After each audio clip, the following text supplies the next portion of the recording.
বর্তমান আপনারা লক্ষ্য করছেন এই দাওয়াত ও তাবলীগের কার্যক্রমকে কেন্দ্র করে বিভিন্ন জায়গায় দুই গ্রুপে বিভক্ত। এক গ্রুপ অপর গ্রুপকে দোষারোপ করে, অপর গ্রুপ আরেক গ্রুপকে দোষারোপ করে। বিশ্ব ইজতেমাকে কেন্দ্র করে আমাদের মাঝে বিভ্রান্তি। খুবই কষ্ট লাগে যে আজ ধরা 5টা বছর পূর্বে আপনারা একটু লক্ষ্য করুন না, সেই সময়ের মধ্যে তাবলীগের মধ্যে কোনো বিভক্তি কিন্তু ছিল না। তাবলীগ বলতে কি একটাই বোঝায়, যার প্রতিষ্ঠাতা ছিলেন ইলিয়াস রহমতুল্লাহ আলাইহি। নাম শুনেছেন না? মৌলানা ইলিয়াস রহমতুল্লাহ আলাইহি যে উদ্দেশ্যে তিনি তাবলীগকে প্রতিষ্ঠাতা করেছিলেন, সেই তাবলীগও এখনো বর্তমান আমাদের মাঝে বিদ্যমান। কিন্তু আফসোস লাগে, একই প্লেটের মধ্যে আমরা খানা খেয়েছি। যারা তাবলীগে গিয়েছেন জানেন তো, খাইছি কিনা বলেন না। এবং একই সঙ্গে আমরা হালকাই বসছি, জিকির করছি, সব পূজার করেছি, বিশ্ব ইজতেমায় অংশগ্রহণ করেছি। কিন্তু এই 5টা বছর পরে লক্ষ্য করা যাচ্ছে এই আমাদের মাঝে বিভ্রান্তি। এই বিশ্ব ইজতেমাকে দুই ভাগে বিভক্ত করা হয়েছে। আবার এই যে মসজিদটাকেও আমরা তাবলীগের ক্ষেত্রে দুই ভাগে বিভক্ত করেছি। দেখা যায় এক মসজিদের মধ্যে অপর মসজিদ অপর গ্রুপের কার্যক্রম চলবে না, এরকম হয় কিনা? তাদেরকে ঢুকতে দেয় না। কষ্ট লাগে, দুঃখ লাগে যে দাওয়াত ও তাবলীগ একমাত্র আল্লাহর কাজ, এই কাজের মধ্যে কেন বিভ্রান্তি হলো? এই বিভ্রান্তিটা কিন্তু আজ আমাদের জন্য মারাত্মক ক্ষতিকর, যার প্রভাব সাধারণ জনগণের মাঝে কিন্তু পড়ছে। তো আজকে এই দাওয়াত ও তাবলীগ নিয়ে নিরপেক্ষ একটি আলোচনা করতে চাই। শুনতে কি রাজি আপনারা? রাগ করবেন ভাই? বলেন তো, যেটা সত্য সেটা তো আমাকে বলতে হবে, নাকি রাগ করবেন আপনারা? তো আজকে আমি একটি নিরপেক্ষ বিষয় নিয়ে আলোচনা করছি। সে বিষয়টা কি, আমি আগে আপনাদের আলোচনার শুরুতে স্মরণ করিয়ে দিতে চাই যে দাওয়াত ও তাবলীগ বিষয়টা কি। খেয়াল রাখবেন সম্মানিত মুসল্লিয়ান কেরাম, দাওয়াত ও তাবলীগ দ্বীনের একটি বহু বড় কাজ। এর মধ্যে কি কারো সন্দেহ আছে? নেই। আমরা দেখছি দাওয়াত ও তাবলীগের মেহনতে একজন বক্তার ব্যক্তি সে ইসলামের মধ্যে এসেছে, সুবহানাল্লাহ বলেন না। আবার অনেক জায়গায় যারা নাস্তিক, ইহুদি, খ্রিস্টান, তারাও কিন্তু মুসলমানদের খাতায় এসেছে, তারাও কিন্তু ইসলাম ধর্ম গ্রহণ করেছে। আবার দেখা যায় অনেক নামে মুসলমান, কিন্তু দাওয়াত ও তাবলীগের মেহনতের বদৌলতে তারা কিন্তু আবার দ্বীনের পথে ফিরে এসেছে। আসছে কিনা? দেখা যায় অত্র এলাকার সন্ত্রাস আমি নিজের চোখে দেখা।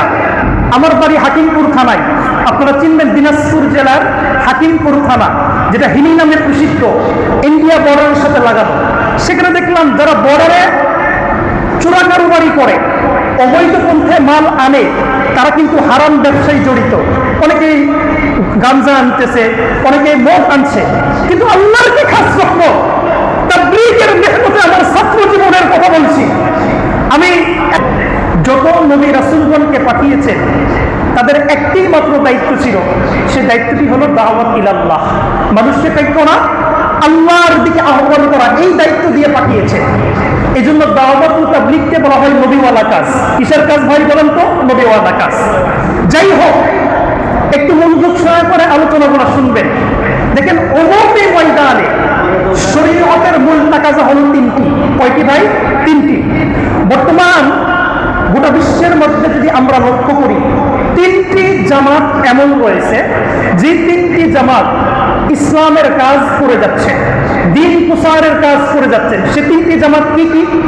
1 নম্বর দাওয়াত ও তাবলীগের সঙ্গে যারা জড়িত। 2 নম্বর তালিম এবং তারবিয়তের সঙ্গে যারা জড়িত, ওই যারা কোরআন হাদিস শিক্ষা করে, মাদ্রাসার স্টুডেন্ট যারা আছে, কোরআন পড়তেছেন, ফিকহ পড়তেছেন, তারাও কিন্তু দ্বীনের কাজ করে যাচ্ছে। 3 নম্বর যারা আল্লাহর কালিমাকে বুলন্দ করার জন্য জিহাদ করছে, জান্নাহ ফিলিস্তিনের মুসলমানদের ভিতরে হামাস বাহিনী, আমি উচ্চ আওয়াজে বলছি, এখন কোনো কিন্তু ভয় নেই। বললে যে আমাকে গ্রেফতার করবে এই ভয়টা কিন্তু এখন নেই। দেখা যায় ফিলিস্তিনের মুজাহিদিন যারা আছেন তারাও কিন্তু জিহাদ করছে।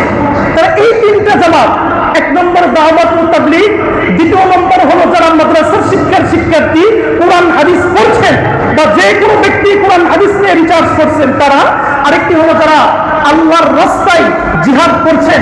এই তিনটি জামাত হলো বর্তমান গোটা বিশ্বের মধ্যে দাওয়াতের কাজ করে যাচ্ছেন, ইসলামের কাজ করে যাচ্ছেন, দ্বীনের কাজ করে যাচ্ছেন কিনা বলেন না? একরাম আফসোস লাগে, কষ্ট লাগে, যেই প্লেটে একসঙ্গে খানা খাইলাম সেই প্লেটের মধ্যে কেন বিভ্রান্তি? আমি অনুরোধ করব আপনাদের কাছে, এই বিভ্রান্তি আমাদের দূর হওয়া দরকার। এই বিভ্রান্তির কারণে আজ যারা নাস্তিকরা আছে তারা কিন্তু হাসে, আবার মুসলিম বিদ্বেষী যারা আছে তারাও কিন্তু হাসে। এরা বলে দেখেন না এদের মধ্যেই দ্বন্দ্ব।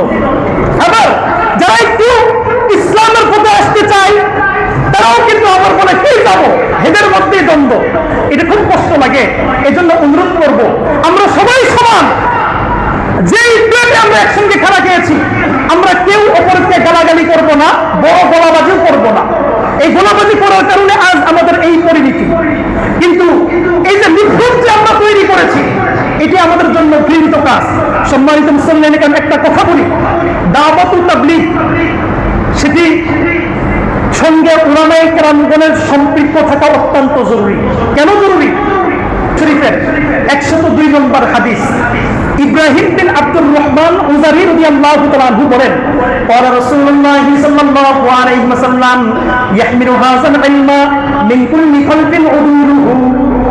প্রত্যেক জামাত, প্রত্যেক যুগে একটা জামাত উলামায়ে কেরামগণের বের হবে, যেই জামাতের কাজ হবে তিনটা কাজ। তারা ইলমটাকে ধারণ করবে, সংরক্ষণ করবে। এক নম্বর, ইয়ানফুনা আনহু, তারা বিদরিত করবে তাহরিফ আল গালিল, যারা কোরআন হাদিসের মধ্যে পরিবর্তন করে, যারা কোরআন হাদিসের মধ্যে পরিবর্তন করবে তারা সেটাকে কি করে দিবে? সংশোধন করে দিবে। দ্বিতীয় নম্বর, ওয়া ইনতিহাল আল মুবতিলিন, যারা বাতিলপন্থী কোরআন হাদিসের অপব্যাখ্যা করে এটাকেও তারা দূর করে দিবে। তিন নম্বর, ওয়া তা'দিল আল জাহিলিন, মূর্খ ব্যক্তিরা যারা কোরআন হাদিসের অপব্যাখ্যা করে এটাকেও তারা প্রতিহত করবে। আল্লাহর হাবিব উলামায়ে কেরামগণকে, দ্বীনের দায়ীকে এই তিনটা দায়িত্ব দিয়ে পাঠিয়েছেন। সুতরাং যারা কোরআন হাদিসের অপব্যাখ্যা করে সেটার বিশ্লেষণ করা দরকার আছে কিনা বলেন না? আপনারা আছে কিনা বলেন না? এই জন্য কোরআন হাদিসের অপব্যাখ্যা যারা করবে, কোরআন হাদিসের বিরুদ্ধে যারা কথা বলবে, কোরআন হাদিস সাংঘর্ষিক যারা কথা বলবে, উলামায়ে কেরামগণের দায়িত্ব সেটাকে ধরিয়ে দেওয়া যে এটা এরকম না, এটা এরকম হবে। কিন্তু এখানে রাগ করালে চলবে না। কেউ যদি রাগ করেন যে না, আচ্ছা বলেন তো কোরআন হাদিসের উপরে কি কোনো আমির আছে? বলেন তো, মানতে হবে কাকে মানবো? আগে আল্লাহ রসুলকে মানবো, অথবা কোরআনকে মানবো। এর মধ্যে কিন্তু কেউ আর নেই। হ্যাঁ, পর্যায়ক্রমে মানার ক্ষেত্রে আমরা মানি, কোন বড় উলামায়ে কেরামগণকে মানবো আমরা। তবে যে উলামা, যে আলেম কোরআনের হাদিসের অপব্যাখ্যা করে তাকে কি মানবেন? আচ্ছা আমি তো খতিব, তাই না? আমি যদি কোরআন হাদিস বিরোধী কাজ করি, যেমন আমি দাড়ি চেটে ফেললাম, কেন ফেলছি মনে করেন? আল্লাহ মাফ করুক, নাউজুবিল্লাহ। অথবা আমি রাস্তায় দাঁড়াইয়া প্রসাব করি, অথবা আমি হারাম খাদ্য খাই, আপনারা কি আমাকে এই মস্তকটাকে দিবেন? এই সম্মানের জায়গাটা কি দিবেন? আমার পিছনে কি আপনারা নামাজ পড়বেন? করবেন না। ঠিক তেমনি ভাবে যারা কোরআন হাদিস নিয়ে যত বড়ই আলেম হোক না কেন, কোরআন হাদিসের যদি অপব্যাখ্যা করে থাকে সেটা সংশোধনের সুযোগ আছে। এটা আপনাদেরকে মেনে নিতে হবে। যে বক্তব্য দেখ বা যেটাই বলুক না কেন, এটা কি না? ঠিক না। সম্মানিত মুসল্লিয়ানে কেরাম, সর্বশেষে একটা কথা আপনাদেরকে বলতে চাই, কোন দ্বিধাদ্বন্দ্ব, ঝগড়াঝাটি, বিবাদ এগুলো দায়ের মধ্যে থাকতে পারবে না। যারাই আমরা দাওয়াতের কাজ করছি আমাদের ভিতরে এগুলো থাকা কিন্তু উচিত না। যদি থাকে তাহলে আমাদের দ্বারা লোকেরা হেদায়েত কি পাবে? এই জন্য এখন বর্তমান তাবলীগকে কেন্দ্র করে এই যে দুই গ্রুপে আমরা বিভক্ত, আমি দুই গ্রুপের কে সম্বোধন করে বলছি, নিরপেক্ষভাবে বলছি, আল্লাহ আপনাদের হাত জোর করে বলছি, এটাকে এখান থেকে রফা করে দেন না। সামনে আমরা অগ্রসর হই, আমাদের মাঝে কোনো দ্বিধাবোধ থাকবে না, আমাদের মাঝে কোনো ঝগড়াঝাটি থাকবে না, কোনো ফিতনা ফাসাদ থাকবে না। বিশ্ব ইজতেমা আমরা দিতে আর চাই না। যেরকম ভাবে 5 বছর পূর্বে বিশ্ব ইজতেমা একটাই হয়েছে, বর্তমানে আমরা একটাই চাই। আমাদের মধ্যে কোনো বিবাদ চাই না। আপনারা কি চান বলেন তো? কারা কারা চান না? হাত তুলে দেখান না। কারা কারা চান না? আল্লাহ সবাইকে কবুল করুন। কষ্ট লাগে, দুঃখ লাগে, হাত নামান। এই যে দাওয়াতুত তাবলীগকে কেন্দ্র করে কেউ ধমক দেয়, আমরা ইজতেমা করতে দিব না।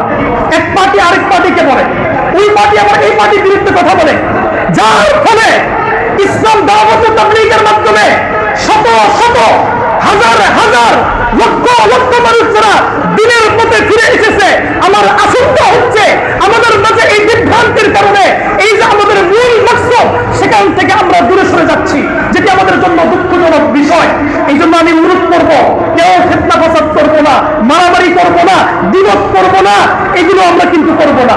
মসজিদকেও ভাগাভাগি করবো না। মসজিদ হলো দাওয়াত ও তাবলীগের প্রথম মার্কাজ বলা হয়, এখান থেকে দাওয়াতের কার্যক্রম চালাইতে হবে। এখন এক মসজিদের এক পক্ষ আসলে একে আমরা বিতাড়িত করে দেয়, এগুলো কিন্তু করবো না। ইনশাআল্লাহ পারবেন তো?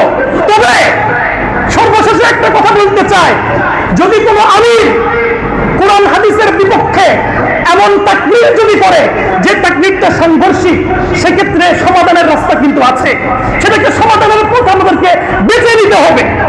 এই জন্য এখানে আমরা কেউ বাড়াবাড়ি করব না, আমরা সকলে একসঙ্গে ঐক্যবদ্ধভাবে দাওয়াতের কাজকে আঞ্জাম দিব। সামনে বিশ্ব ইজতেমা, সেটাকেও আমরা একসঙ্গে করার চেষ্টা করবো ইনশাআল্লাহ। পারবো তো ইনশাআল্লাহ? আমি এই যে ছাত্র সবার কাছে হাত জোর করে অনুরোধ করছি, কোনো ভাগাভাগি না। একটাই তাবলীগ, যে তাবলীগকে ইলিয়াস বর্তমান নাই তার মানহাজে কায়েম করেছিলেন, সেই মানহাজের উপরে আমরা সকলে ঐক্যবদ্ধভাবে একে অপরের সঙ্গে কাঁধ মিলিয়ে চলার চেষ্টা করব। আর কোনো বিভ্রান্তি চাই না, আর কোনো ভেদাভেদ চাই না, আর কোনো মারামারি চাই না, আর কোনো কারাকারি চাই না, আর কোনো বিরোধ চাই না। আমি অনুরোধ করব, সবাই আমরা একসঙ্গে কাজ করবো ইনশাআল্লাহ। আল্লাহ পাক রব্বুল আলামিন আপনাকে এবং আমাকে এই দাওয়াত ও তাবলীগের কাজকে সুষ্ঠুভাবে আঞ্জাম দেওয়ার তৌফিক দান করুন। সব ধরনের ষড়যন্ত্র থেকে দাওয়াত ও তাবলীগকে আল্লাহ হেফাজত করুন। সকলে বলেন আমিন।